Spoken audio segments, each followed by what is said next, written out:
doing today? I hope you're having a great day so far. And I'm really happy to be with you again for another week with some good stories and some music, lots of good times so we can share together. And I've got some really good ones for you this week that I hope you really enjoy. Should we get started? Let me hear your happy singing voices and see if you can clap along if you like. Clap your hands if you love stories. Clap your hands, I know you do. I'm so glad that we could be together. Glad to share a story time with you. This story is a kind of a story. It's called a fable. Have you ever heard that word, fable? A fable is a story that's not too long, and it teaches a lesson if we pay attention. We call that lesson a moral. And I'll tell you what the moral is at the end of the story. So this one is called The Rooster and the Fox. So there was once upon a time a rooster who lived in a farmyard with a bunch of hens that he took care of. And it was a beautiful summer's evening.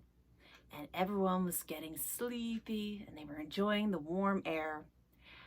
And the rooster said to all of the chickens, he said, "You can just rest your heads, settle down and sleep. I'll watch over you and take care." And so they did. They nestled down into the hen house and nodded off to sleep. And it was such a beautiful evening that you wouldn't have even thought to look around to see if something was not quite right. But in this case, there happened to be passing by the farmyard a fox, a hungry fox. And he caught a big sniff of something that smelled delicious to him. And he thought that he really wanted a nice big chicken dinner. Well, he thought, and he looked in the farmyard and he saw the rooster and knew that he was going to have to trick that rooster if he wanted to get some good chicken to eat. And so he looked at the rooster, who was sitting up in a tree where he could look out and see everything that was around him. And he said, "Good evening, Mr. Rooster. Have you heard the good news?" And the rooster, who was pretty smart, looked down at the fox and said, "Well, what good news is that?" And the fox said, "Well, there's peace. There's peace all around. All of the animals have come to an agreement. We're not going to chase each other, and we're not going to catch each other or try to eat each other anymore. It's peace all over." Well, as I said, the rooster was pretty smart. And so he said to himself, something about that doesn't sound quite right. But out loud, he said, "Well, that's wonderful news that we could all be friends. I should come down there and shake your hand, but wait, what's that I see?" And the fox looked at the rooster and couldn't see what he was seeing and said, "What is it?" "Well, I think 2 of the farmer's dogs are coming this way. They must have heard the good news too. I bet they want to shake hands." Well, the fox wasn't about to stick around if some dogs were coming. And so he started to run away. And the rooster said, "What's the matter? I thought we were at peace." And the fox said, "Well, maybe those dogs haven't heard the news yet." And he ran away as quick as he could.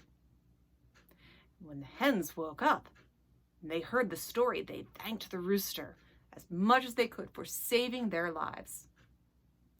And the moral of this story, the lesson: don't always trust the news that you're told, even if it sounds like news that you'd like to hear. All right, I want you to close your eyes and imagine the prettiest house that you can. The most amazing house. One that you would like to have. You got it? Let's see if we can show it to each other. Put your fingers up like this. Say, "This is my house. This is the door." See, it opens. The windows are shining. Shine your windows. And so is the floor. Gotta sweep. Outside, there's a chimney as tall as can be, with smoke that goes curling up over the trees. All right, let's do that one more time.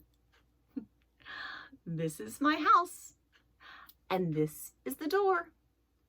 The windows are shining, and so is the floor.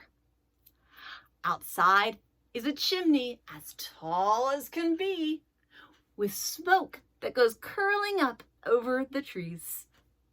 Good job. Our second story today is called Lucky Hans.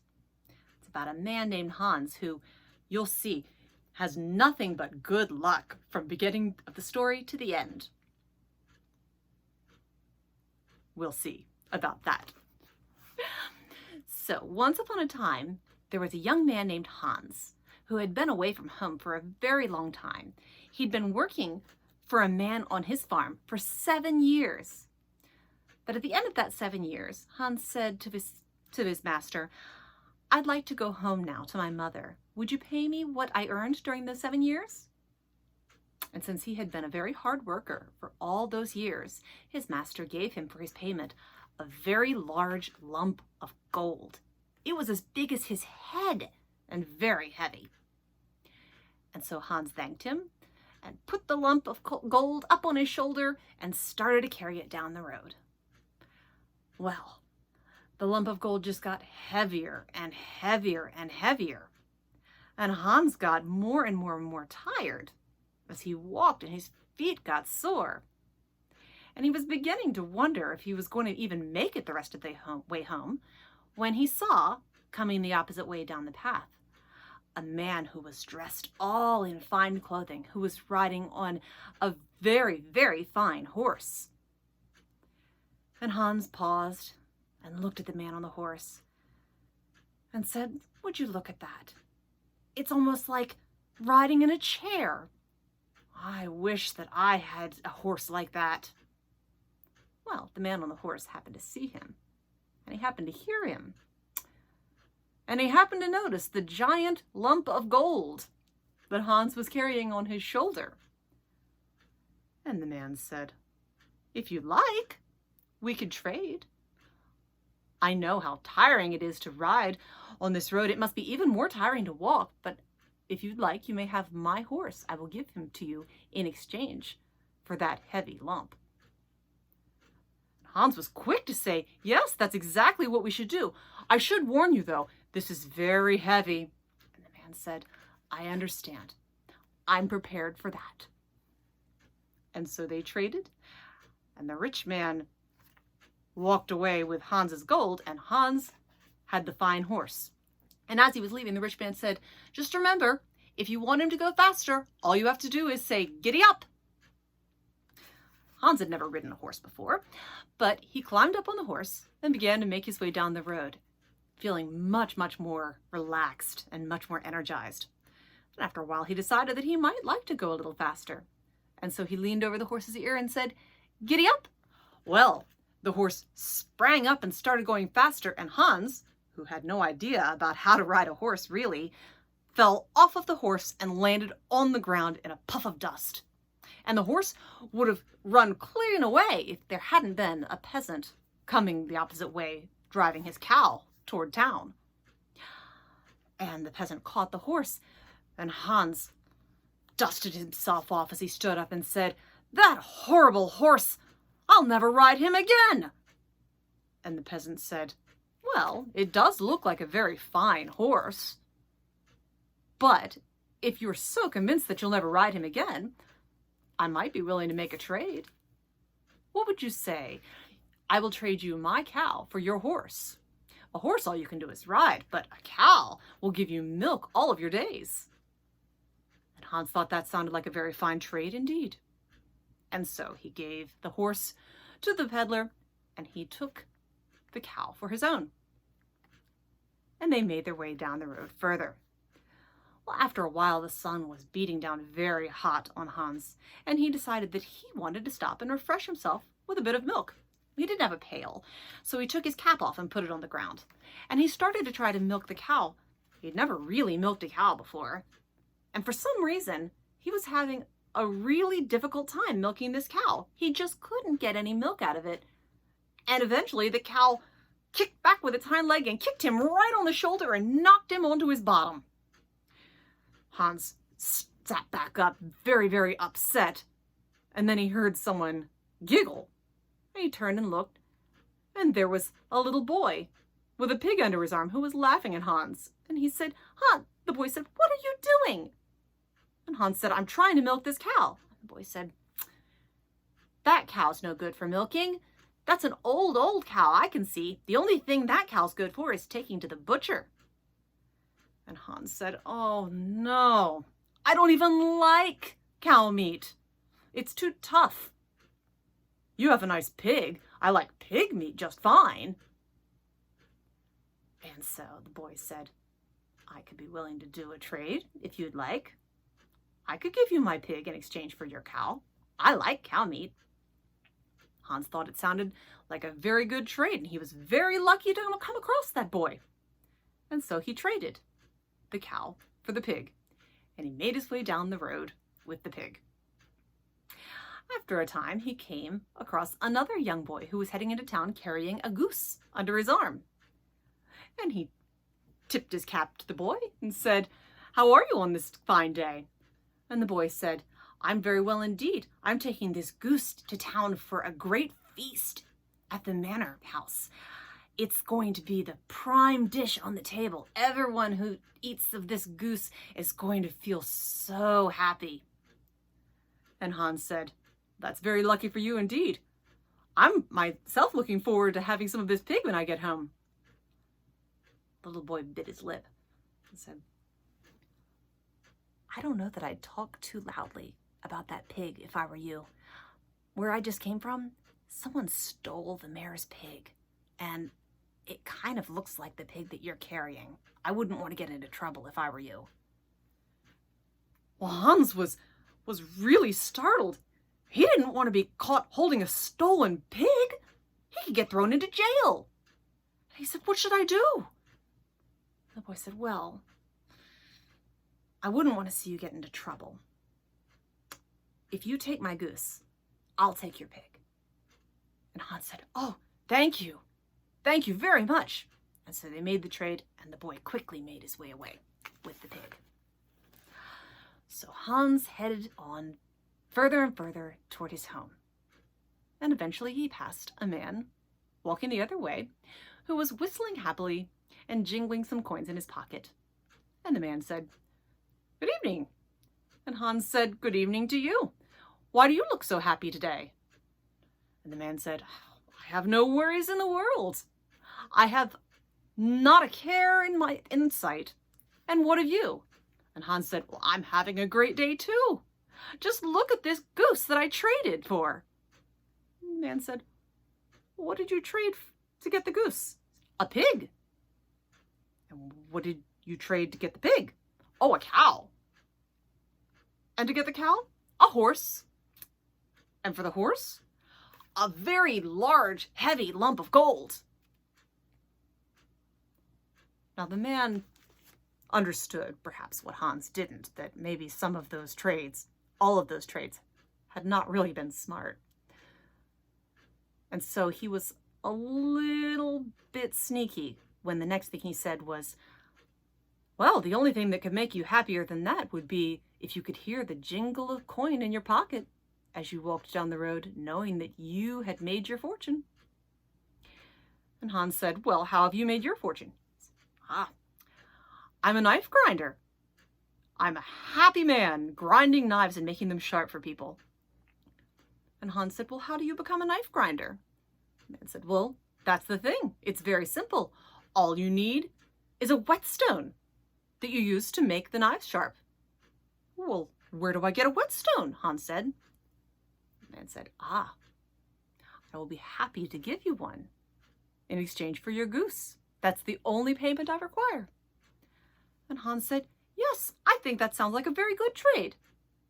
And so the man looked around by the side of the road, and eventually he found a large, heavy stone. He said, "Here is your whetstone, Hans.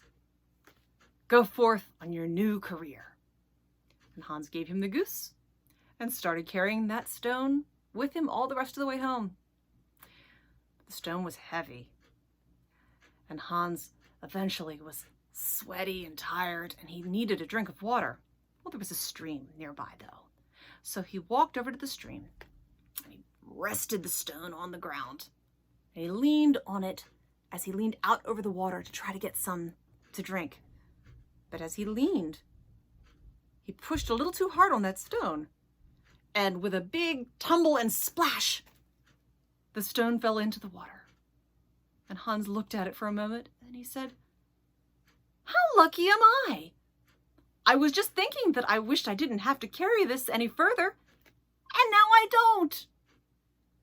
And with that, with a smile on his face and no burden at all on his shoulders, he made his way the rest of the way home. What do you think? Was he lucky? All right, we're going to play a clapping song today. And I want you to listen and see if you can follow along and clap just like I'm telling you to do. All right? Are you ready? Got your hands all warmed up? Clap, clap, clap your hands. Clap your hands together. Clap, clap, clap your hands. Clap your hands together. Do it again. Clap, clap, clap your hands. Clap your hands together. Clap, clap, clap your hands. Clap your hands together. Clap a little faster now. Clap along with me. Clap a little faster now. Clap along with me. Clap a little faster now. Clap along with me. Clap a little faster now. Clap along with me. Clap, clap, clap your hands together. Clap, clap, clap your hands together. Clap, clap, clap your hands together. Clap, clap, clap your hands together. Clap a little faster now, clap along with me. Clap a little faster now, clap along with me. Clap a little faster now, clap along with me. Clap a little faster now, clap along with me. Clap, clap, clap your hands together. Clap, clap, clap your hands together. Clap a little slower now, clap along with me. Clap a little slower now, clap along with me. Clap a little slower now, clap along with me. Clap a little slower now, clap along with me. Clap, clap, clap your hands together. Clap, clap, clap your hands together. Clap a little softer now, clap along with me. Clap a little softer now, clap along with me. Clap a little softer now, clap along with me. Clap a little softer now, clap along with me. Clap a little louder now, clap along with me. Clap a little louder now, clap along with me. Clap a little louder now, clap along with me. Clap a little louder now, clap along with me. Clap, clap, clap your hands together. Clap, clap, clap your hands together. Clap a little faster now, clap along with me. Clap a little faster now, clap along with me. Clap a little faster now, clap along with me. Clap a little faster now, clap along with me. Faster. Clap a little faster now, clap along with me. Clap a little faster now, clap along with me. How fast can we go? Clap a little faster now, clap along with me. Clap a little faster now, clap along with me. Clap, clap, clap your hands together. Clap, clap, clap your hands together. Clap, clap, clap your hands together. Clap, clap, clap your hands together. Well, that's all we have time for this week. But I had a good time, and I hope you did too. And I hope that we'll get to see each other again next week for some even better stories and even more fun songs. Is it a date? I'll see you then. For now, we have just enough time to get in a really good stretch, shall we? Let me see you get those hands up really high. Reach for the ceiling. Oh, and touch the floor. Stand up again. Let's do some more. Touch your head. And now your knees. Up to your shoulders. Like this, you see. Reach for the ceiling and touch the floor. That's all there is. There isn't any more. I'll see you next week.